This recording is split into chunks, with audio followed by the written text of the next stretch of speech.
Olá pessoal, tudo bem com vocês? Eu sou a nutricionista Carmela Domini, ou a Nutri Carmela, e bem-vindo se você está aqui me assistindo pela primeira vez. Hoje eu vim fazer um vídeo especial para as mulheres que me acompanham aqui no canal e nas páginas nas redes sociais, no Instagram e no Facebook, que é sobre a síndrome do ovário policístico. Vamos lá? Meninas, para quem não sabe, a síndrome do ovário policístico é uma síndrome caracterizada geralmente pelo mau funcionamento da menstruação, né? Geralmente quem tem a síndrome do ovário policístico tem uma menstruação irregular, fica alguns meses sem menstruar, ou então menstrua mais de uma vez por mês, então tem essa questão da menstruação desregulada.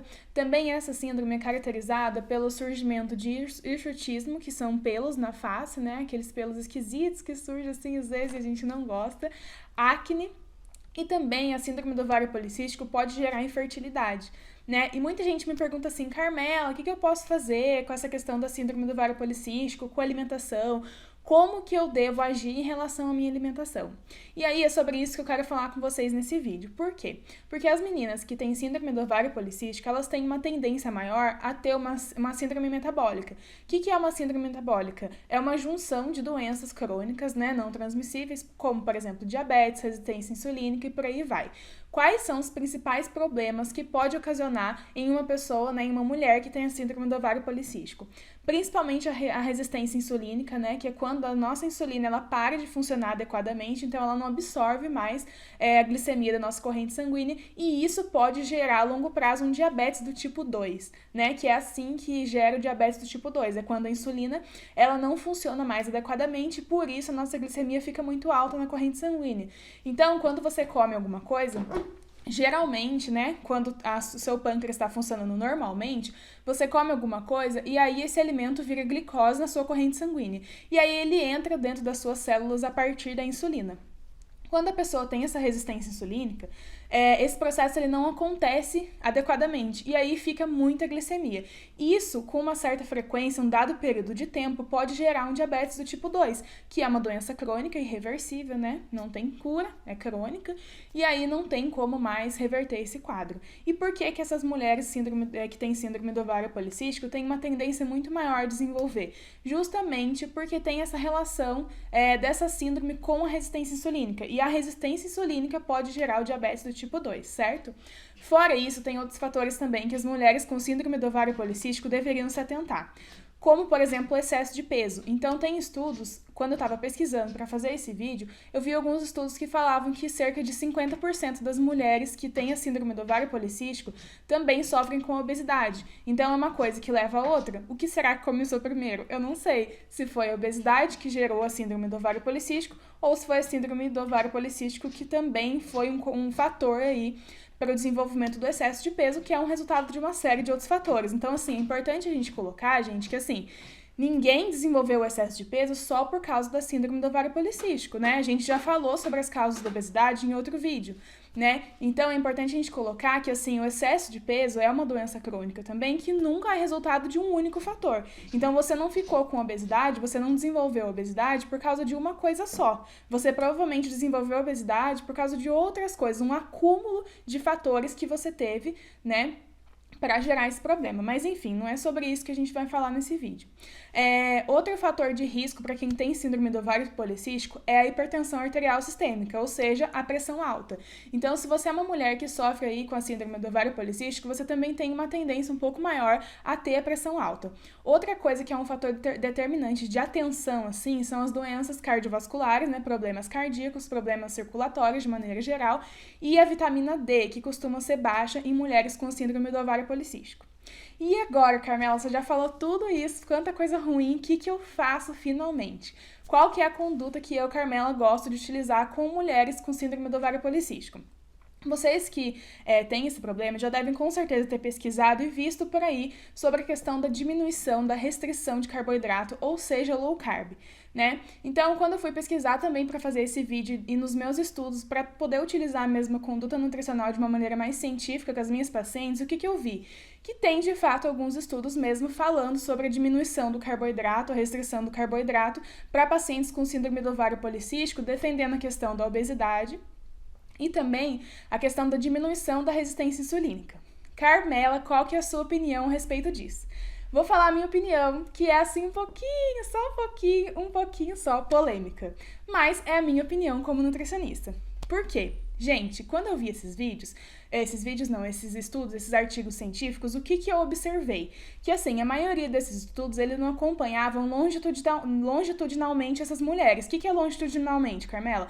Não acompanhava a alimentação dessas mulheres depois do estudo. Então, o que acontecia? Geralmente, esses estudos eram feitos com mulheres que faziam restrição de carboidrato, e mulheres com síndrome do ovário policístico que não faziam essa restrição de carboidrato.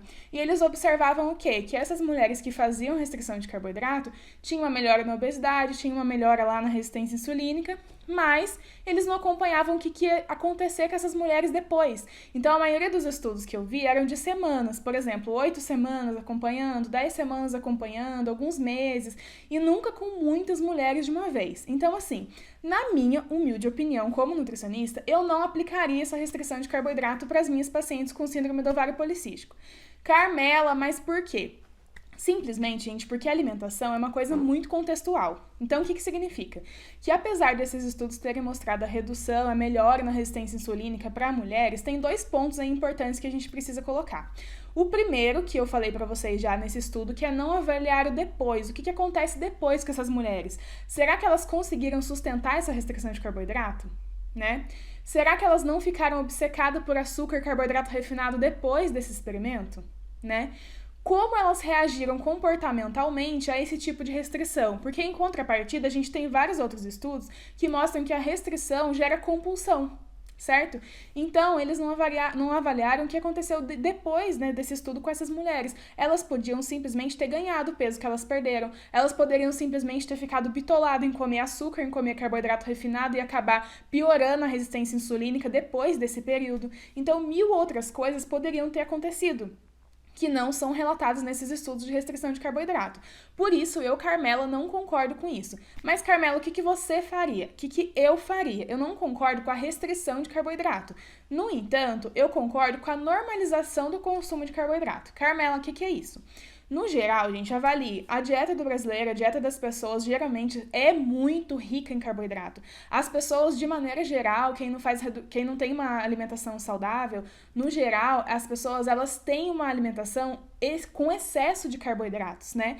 Então, em vez da gente fazer redução de carboidrato ou low carb, por exemplo, eu defendo muito mais fazer uma carb, vamos dizer assim, normalizar o consumo de carboidrato por essas mulheres, né? Ou por outras pessoas que também têm esse consumo desenfreado de carboidrato de maneira geral. Mas assim, falando especificamente da síndrome do ovário policístico, eu, Carmela, como nutricionista, penso que uma abordagem inteligente não seria restringir o carboidrato dessas mulheres, porque talvez eu poderia resolver o problema só um apaga-fogo ali. E aí isso ia gerar uma bola de neve muito maior no futuro, que ia fazer com que elas ficassem bitoladas nesse alimento. Como que emocionalmente elas iam encarar essa restrição, sabe? Então, assim, quando a gente trata de pessoas, a gente não pode observar só, tira nutriente, põe nutriente. A gente tem que avaliar como que a pessoa vai se sentir, né? Como que ela vai se sentir com essa restrição, como que ela vai encarar isso. Porque, às vezes, um pão, um carboidrato é um alimento que para ela traz aconchego, que para ela traz carinho. E aí eu vou chegar na vida dela,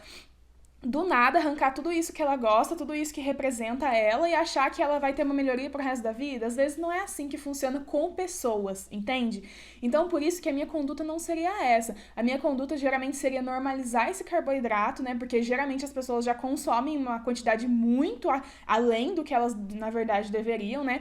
Então, o que acontece? A maioria das pessoas, elas comem carboidrato em todas as refeições do dia. Almoço, carboidrato, café da manhã, carboidrato em excesso. Por quê? Porque geralmente esses alimentos ricos em carboidratos são alimentos mais práticos, mais versáteis, né? É muito fácil você entrar no mercado, por exemplo, e comprar uma bolacha. É muito fácil você cozinhar um macarrão, que é muito rápido. Mas é mais difícil, vamos dizer, um pouquinho mais trabalhoso, você lavar um legume, picar uma salada, descascar uma cenoura, refogar uma carne, assar uma carne, limpar um peixe. Então, alimentos com fonte de proteína, gordura ou fibras, vitaminas e minerais, eles são um pouquinho mais trabalhosos do que hoje em dia a gente tem a oferta de carboidratos. E aí, por isso, essas pessoas, elas acabam que exageram na quantidade de carboidrato ao longo do dia. Então, o meu caminho seria normalizar esse consumo de carboidrato, que seria talvez uma estratégia muito mais interessante do que fazer essa restrição que a longo prazo ia gerar uma compulsão na pessoa, uma compulsão nessa mulher, né, que tem síndrome do ovário policístico. Além de que melhorar a qualidade do carboidrato, gente, já melhora muito. O que é melhorar a qualidade do carboidrato? Carboidratos com mais quantidade de fibra, né, ou seja, aqueles carboidratos que são integrais, por exemplo, raízes, né, como batata doce, beterraba, mandioquinha, inhame, esse tipo de carboidrato, preferir, né, do que um carboidrato mais refinado, que é ou mesmo ultraprocessado, que são os industrializados, né, que geralmente acaba se consumindo, por exemplo, bolacha, biscoito, lasanha congelada, macarrão instantâneo, por aí vai. Então, trocar a qualidade desses carboidratos e ter atenção também à questão dos exames dessa paciente com síndrome do ovário policístico. Ver se ela está precisando de vitamina D, ver como é que está essa insulina de fato, não chegar e restringir no carboidrato, sendo que às vezes pode ser que ela nem tá com essa questão da insulina muito alta, né? E aí avaliar todo o quadro clínico desse paciente, considerando o diagnóstico nutricional, mas também considerando que ela é uma pessoa, que ela é um ser humano, que a gente não pode só ir arrancando o que ela tem para comer, entrando na vida dela de uma maneira extremamente bruta e agressiva e falando, olha, você não pode comer isso, você tem que comer aquilo, porque isso, porque aquilo.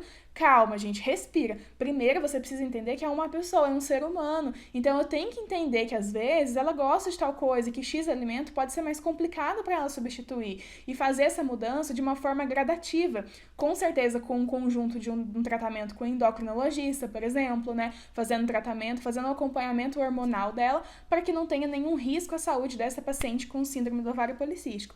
Então, é isso que eu, Carmela, faria. Então, acompanharia pelos exames, acompanharia pelo quadro diagnóstico nutricional dela, pela evolução da alimentação e não chegar ali com uma carta já marcada falando que ela tem sim que fazer restrição de carboidrato porque ela tem síndrome do ovário policístico. Calma, não é por aí. Então eu acho que o que mais conta é a individualidade do paciente. A gente tem que pensar, espera, calma, como que tá o quadro dela? Eu não posso olhar ela como uma paciente que tem síndrome do ovário policístico, então eu tenho que agir como todas, eu ajo igual, sabe? A gente tem que olhar um pouco a individualidade do paciente, o que ele sente em relação àquilo, que aí eu acho que o caminho tá por aí, tá? Então eu espero que vocês tenham gostado desse vídeo. Se você tem uma amiga que sofre com essa síndrome do ovário policístico, marca ela aqui embaixo. Se você gostou desse vídeo, achou útil entender um pouco mais sobre essa situação, curte, porque aí você me incentiva a fazer mais vídeos. Espero que vocês tenham gostado. Se inscreva no meu canal, se você está me vendo aqui pelo YouTube, e me acompanhe nas redes sociais, Instagram, @NutriCarmela e Facebook, Doutora Carmela Dobre Nutricionista. Um grande beijo pra vocês e tchau, tchau!